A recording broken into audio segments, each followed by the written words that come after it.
So one of the ways you can protect your property, all of your property, is a trust. And I'm glad Ari is sitting next to me still, because Ari did my trust for me and my whole family, and has done it for a ton of friends now and everything. And I still don't really know what it actually does and how it works. So I was like, this is what we need to talk about next so that I can sound more intelligent. Excellent. So here we go. Yeah, so this is a great time for me to pitch to you my maintenance program where you can come in every year and get questions answered. There we go. What is a trust? Yes. You can think of a trust as kind of a separate little entity that, depending on design, you can control it still, and you're still kind of on top of your property. I should start off by saying, saying trusts just in general, like what is it, is like saying, what is a pet? It's like, well, is it a dog? Is it a cat? Yeah. So there's all different kinds, and they're used for different purposes, right? Most folks, I'm gonna say us young folks, mostly are using what are called revocable living trusts. It's the type of trust that both of us are using for our own stuff, and not to reveal client confidences in public. The purpose generally it's twofold. One, it's a great organizational tool, and it's a great kind of bucket to catch your assets in, particularly if there's young children. So for me, when I set it up, didn't own anything, but I did have good life insurance. And so the idea was, okay, I've got at the time, a 4-year-old. If I die, I want that life insurance to go into that trust.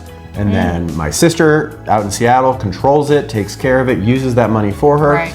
While, my daughter, a different person gets named guardian, right? So the trust is the tool that kind of holds, it's again like this separate entity that holds the asset, and then it contains your personal rule book on what happens to the assets. So for me, I was saying, okay, well, this money is for my daughter, it's for her health, education, maintenance, and support. Send her to college. If she wants to start a business, she wants to buy a house, she wants to invest in real estate. At the time she was 4, so it was like, stuffed animals and whatever else. Right. I don't even remember now. Still stuffed animals, but now there's Legos too. So the idea being that it's a container that holds it. The money is not in her hand, right, as a 4-year-old, or even as like an 18, 19, 20, 21-year-old. So in mine, it says until she's 35, someone else absolutely controls it. I generally recommend 25 is kind of the minimum age. Yeah. We can get into the neuroscience of it, but basically it's pretty clear that people don't really have fully functioning brains.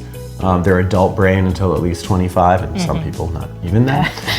And so the trust can be a great way, the trust can be a great way to make sure that there's someone in charge of that. So you're not putting money in the hands of someone who's gonna blow it on toys and beer. And that can be specific, like for our children, it could be a different age based on who they are as a person and how they take on responsibility. It doesn't have to be a set age for everyone in your family. That was something that my husband and I talked about a lot, or my partner, which is why we did a lot of this, because we're not married and we have different children and all of that. So it was very important for us to plan for all of them, because we are a family.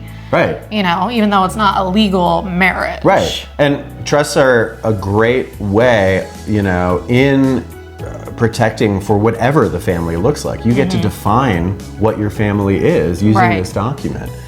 For a long time, before gay marriage was recognized in every state, gay couples would use trusts to form the type of financial partnership that could be used for that is just part and parcel of marriage. Yeah. But it can also be designed to be separate, and so it's a really great flexible document, or it can be a really great flexible document. It's very much not a do-it-yourself, definitely not a go-to your general practice lawyer to do. Yeah. With all respect to my colleagues and even some of my partners who are general practitioners, there's a lot of very specific stuff in there that you want to make sure is done right to really take advantage of all the possibilities there for you.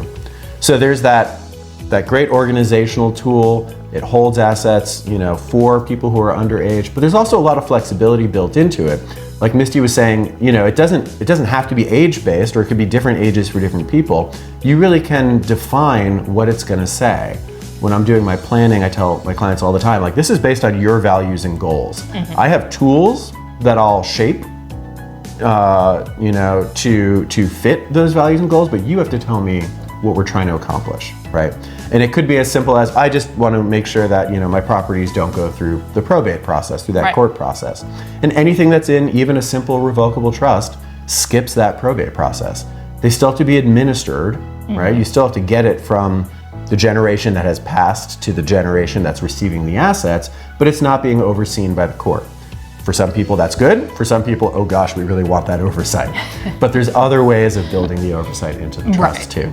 Right. Yeah. Yeah. So all of this is just about protecting all of you, all that you have. So. It really is.